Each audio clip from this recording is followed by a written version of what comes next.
সন্ধ্যার আবছা আলোয় যখন ঢাকার আকাশটা দিনের সব ব্যস্ততা আর কোলাহল শেষে ক্লান্ত হয়ে ধূসর চাদর মুড়ি দিচ্ছিল, অনিক তখন তার ফ্ল্যাটের দরজার সামনে এসে দাঁড়ালো।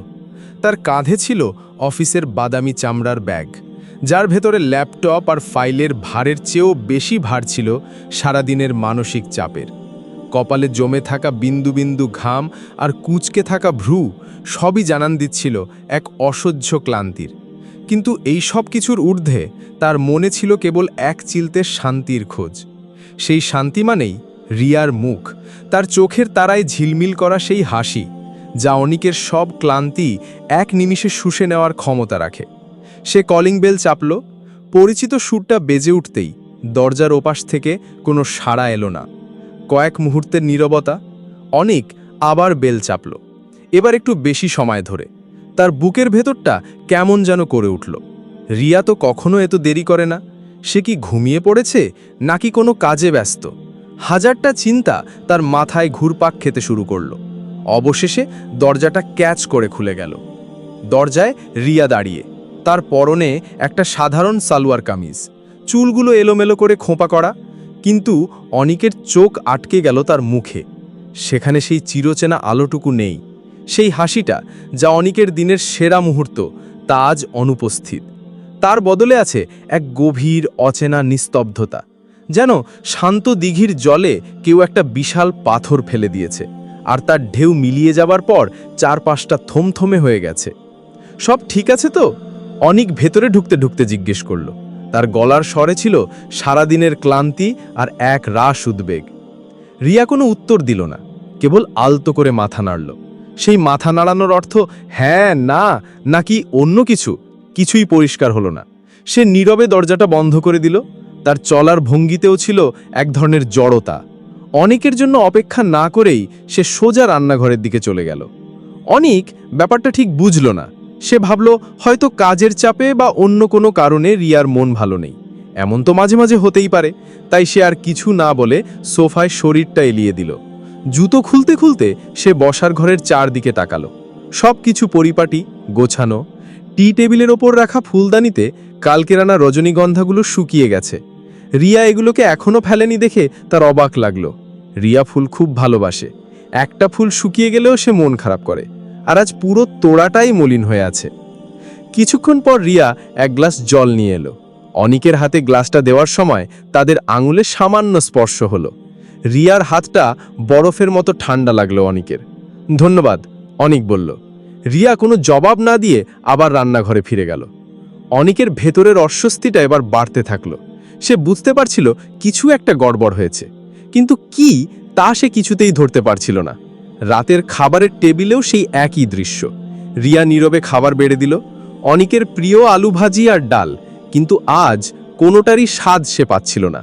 পুরো ঘরটা অদ্ভুতভাবে চুপচাপ। কেবল কাঁটা চামচের টুংটাং শব্দ সেই অসহ্য নীরবতাকে আরও ভারী, আরও তীক্ষ্ণ করে তুলছিল। অনিক আর থাকতে পারল না। সে ভাতের লোকমা মুখে তুলতে গিয়েও থেমে গেল। রিয়ার দিকে ঝুঁকে খুব নরম সুরে বলল, রিয়া, কি হয়েছে? আমার সাথে কথা বলো প্লিজ। তোমার এই চুপ করে থাকাটা আমার একদম ভালো লাগছে না। আমি কি কিছু করেছি? অফিসে কোনো সমস্যা হয়েছে? সে আলতো করে রিয়ার হাতটা ধরতে চাইল। রিয়া হাত সরালো না, কিন্তু তার হাতের শীতল স্পর্শ অনিকের বুকের ভেতরটা কাঁপিয়ে দিল। খুব নিচু স্বরে, প্রায় শোনা যায় না এমনভাবে সে বলল, কিছু না, এমনিতেই ভালো লাগছে না। অনিক বুঝে গেল এই কিছুনার পেছনে লুকিয়ে আছে অভিমানের এক বিশাল অদৃশ্য পাহাড়। কিন্তু কারণটা কি? সে সারাদিন ধরে মনে করার আপ্রাণ চেষ্টা করল। আজ কি তাদের বিবাহবার্ষিকী? না, সেটা তো আরো 2 মাস পরে। রিয়ার জন্মদিন? সেটাও পেরিয়ে গেছে। তাহলে কোনো বন্ধু বা আত্মীয়ের সাথে কি তার ঝগড়া হয়েছে, নাকি অফিসের কোনো সমস্যা? এই অজানা কারণটাই অনেকের সবচেয়ে বেশি কষ্ট দিচ্ছিল। তার মনে হচ্ছিল সে যেন তার নিজের পৃথিবীতেই একজন অচেনা, অবাঞ্ছিত মানুষ হয়ে গেছে। খাওয়া শেষে রিয়া নীরবে সব গুছিয়ে নিল। তারপর কোনো কথা না বলে শোবার ঘরে চলে গেল। অনেক কিছুক্ষণ একা বসার ঘরে বসে রইল। চারপাশের দেয়ালগুলো যেন তাকে ব্যঙ্গ করে হাসছে। তার মনে হলো এই নীরবতা যেন একটা শারীরিক আঘাত। সে উঠে শোবার ঘরে গেল। দেখল রিয়া বারান্দার দরজা খুলে বাইরের অন্ধকারের দিকে তাকিয়ে আছে। অনিক তার পেছনে গিয়ে দাঁড়ালো। রিয়া? রিয়া কোনো সাড়া দিল না। অনেক তার কাঁধে হাত রাখতে গিয়েও থেমে গেল। তার মনে হলো এই মুহূর্তে তার যে কোনো স্পর্শই হয়তো রিয়ার অভিমানের আগুনে ঘি ঢেলে দেবে। সে দীর্ঘশ্বাস ফেলে বিছানার একপাশে এসে বসল। রাতে বিছানায় শুয়েও অনিকের চোখে ঘুম ছিল না। সে পাশে ফিরে দেখল রিয়া তার দিকে পিছন ফিরে দেওয়ালের দিকে মুখ করে শক্ত হয়ে শুয়ে আছে।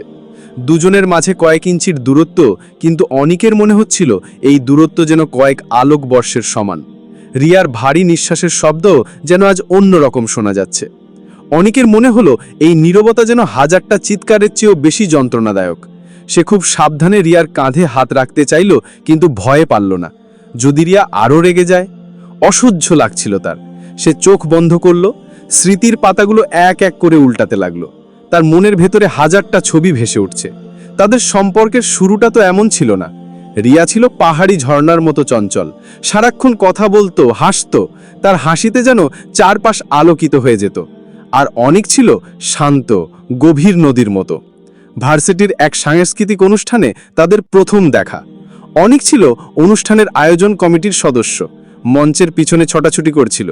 আর রিয়া নীল রঙের একটা জামদানি শাড়ি পরে মঞ্চে উঠেছিল রবীন্দ্রসঙ্গীত গাইতে। আমার পরাণ যাহা চায় তুমি তাই গো। সেই কাজল কালো চোখের মেয়েটাকে দেখেই অনেকের পৃথিবীটা যেন এক মুহূর্তের জন্য থেমে গিয়েছিল। তার মনে হয়েছিল রবীন্দ্রনাথ যেন এই গানটা তার জন্যই লিখেছিলেন। অনুষ্ঠানের পর অনিক সাহস করে রিয়ার সাথে কথা বলতে গিয়েছিল। আপনি খুব সুন্দর গান গেয়েছেন, এইটুকু বলতেই তার গলা শুকিয়ে গিয়েছিল। রিয়া মিষ্টি করে হেসেছিল। ধন্যবাদ, আপনিও তো খুব সুন্দর করে সবাইকে ধমকাচ্ছিলেন। রিয়ার দুষ্টুমি ভরা উত্তরে অনিক লজ্জা পেয়ে গিয়েছিল। সেই থেকে শুরু। এরপর কত শত মিস্তি, টিএসসির মোড়ে বসে ঘন্টার পর ঘন্টা আড্ডা, বৃষ্টি নামলেই রিকশার হুড ফেলে দিয়ে একসাথে ভেজা, নিউ মার্কেটের পুরনো বইয়ের দোকানে বই খোঁজা, আর ফুচকা নিয়ে দুজনের মধ্যে ছেলে মানুষই কাড়াকাড়ি। সবই যেন এক একটা রঙিন প্রজাপতি হয়ে তার মনের আকাশে উঠতে লাগলো। অনিকের মনে পড়ল রিয়া কতটা আবেগপ্রবণ। ছোট ছোট জিনিসেই সে কষ্ট পায়, আবার সামান্য কিছুতেই তার মুখে ফুটে ওঠে রাজ্যের আনন্দ। ভাবতে ভাবতে হঠাৎ একটা স্মৃতিতে এসে অনিকের চিন্তা আটকে গেল। একটা ক্যাফে, বাইরে তখন ঝুম বৃষ্টি, কাঁচের দেয়ালে বৃষ্টির ফোঁটাগুলো আঁকিবুকি কাটছিল। আজ থেকে ঠিক 5 বছর আগের একটা দিন। অনিক সেদিন খুব নার্ভাস ছিল। তার পকেটে ছিল একটা ছোট্ট ভেলভেটের বাক্স। সে কাঁপা কাঁপা হাতে বাক্সটা বের করে রিয়ার সামনে ধরেছিল। ভেতরে কোনো হীরের আংটি ছিল না, ছিল দুটো কাঠের তৈরি চাবির রিং। একটার মধ্যে খোদাই করে লেখা অ, অন্যটায় রি। আমার বাকি জীবনটা কি একসাথে কাটানোর সুযোগ দেবে? অনিকের কাঁপা কাঁপা গলার স্বর বৃষ্টির শব্দকেও ছাপিয়ে গিয়েছিল। রিয়া সেদিন কোনো উত্তর দেয়নি। তার চোখ দিয়ে শুধু টপ টপ করে জল গড়িয়ে পড়েছিল। সেই কান্না ছিল আনন্দের, ছিল সম্মতির। আজ তো সেই দিন, তাদের ভালোবাসার গল্পের সবচেয়ে পবিত্র, সবচেয়ে গুরুত্বপূর্ণ দিনগুলোর একটা, যেদিন তারা একে অপরকে সারা জীবনের জন্য বেছে নিয়েছিল। আর সে কি এমন একটা বিশেষ দিন ভুলে গেল? নিজের উপর প্রচণ্ড রাগ আর ঘৃণা হলো অনিকের। সে বুঝতে পারল রিয়ার অভিমানের কারণটা কতটা গভীর। রিয়া কোনো দামি উপহার চায়নি, সে চেয়েছিল শুধু একটু স্মরণ, একটু বিশেষ অনুভূতি। অনেক অনুভব করল সে তার ভালোবাসার মানুষটাকে কতটা কষ্ট দিয়েছে। অফিসের চাপ, প্রজেক্টের ডেডলাইন, এসবের অজুহাত নিজের কাছেই হাস্যকর মনে হলো। যে মানুষটা তার জীবনের কেন্দ্রবিন্দু, তাকেই সে অবহেলা করেছে। অনিক আর এক মুহূর্ত বিছানায় শুয়ে থাকতে পারল না। সে খুব সাবধানে বিছানা থেকে নেমে অন্য ঘরে চলে গেল। দেয়াল ঘড়ির দিকে তাকিয়ে দেখল রাত প্রায় 2টো বাজে। এই অসময়ে সে কি করতে পারে? বাইরে থেকে কিছু কিনে আনার কোনো সুযোগ নেই। যা করার এই ঘরের ভেতর হাতের কাছে যা আছে তা দিয়েই করতে হবে। তার মাথায় একটা বুদ্ধি খেলে গেল। সে সোজা রান্নাঘরে চলে গেল। ফ্রিজ খুলে দেখল অল্প কিছু ময়দা, কয়েকটা ডিম আর একটা ডার্ক চকলেটের বার রয়েছে। সে ঠিক করল রিয়াকে সারপ্রাইজ দেওয়ার জন্য সে কেক বানাবে। কিন্তু সমস্যা হলো সে জীবনেও কোনোদিন কেক বানায়নি। ভরসা এখন একমাত্র ইউটিউব। সে মোবাইলটা সামনে রেখে আনাড়ি হাতে কেক বানানোর মিশনে নামল। ময়দা মাখাতে গিয়ে তার সারা মুখে চুলে লেগে একাকার অবস্থা। ডিম ফাটাতে গিয়ে অর্ধেকটা পড়ল মেঝেতে, বাকি অর্ধেকটা বাটিতে। চিনি মাপতে গিয়ে প্রায় ফেলে দিচ্ছিল, কিন্তু তার চেষ্টার কোনো কমতি ছিল না। প্রায় 1.5 ঘন্টার অক্লান্ত পরিশ্রমে সে অ্যাবড়ো খেবড়ো অদ্ভুত চেহারার একটা চকলেট কেক বানিয়ে ফেলল। দেখতে হয়তো মোটেও সুন্দর হয়নি, কিন্তু এর প্রতিটা কণায় মিশেছিল তার গভীর ভালোবাসা আর তীব্র অনুশোচনা। এরপর সে ঘর গুছাতে লাগলো, তাদের পুরনো অ্যালবামটা বের করে ধুলো ঝাড়লো। সেখান থেকে তাদের প্রিয় কিছু ছবি, প্রথম দিনের ছবি, বিয়ের ছবি, কক্সবাজারে তোলা একটা হাসি মুখের ছবি, এগুলো বের করে ছোট টেবিলটার উপর সুন্দর করে সাজিয়ে রাখলো। ড্রয়ার থেকে কয়েকটা মোমবাতি বের করে জ্বালিয়ে ঘরের মূল আলোটা নিভিয়ে দিল। একটা মায়াবী নরম আলো ছড়িয়ে পড়ল পুরো ঘরে। তারপর সে মোবাইলে খুব নিচু ভলিউমে তাদের সেই প্রিয় রবীন্দ্রসঙ্গীতটা চালিয়ে দিল। আমার হিয়ার মাঝে লুকিয়েছিলে, দেখতে আমি পাইনি তোমায়। সবকিছু প্রস্তুত করে অনেক রিয়ার ঘরের দরজায় গিয়ে দাঁড়ালো। তার বুকটা ধুকপুক করছিল। সে আলতো করে রিয়ার কাঁধে হাত রাখল। রিয়া, একটু উঠবে? তোমার জন্য বাইরে কেউ অনেকক্ষণ ধরে অপেক্ষা করছে। রিয়ার ঘুম আগেই ভেঙে গিয়েছিল। অনেকের ব্যস্ততার সব শব্দই সে পাচ্ছিল, কিন্তু অভিমানের বরফ তখনও পুরোপুরি গলেনি। সে মৌনভাবে উঠে বসল।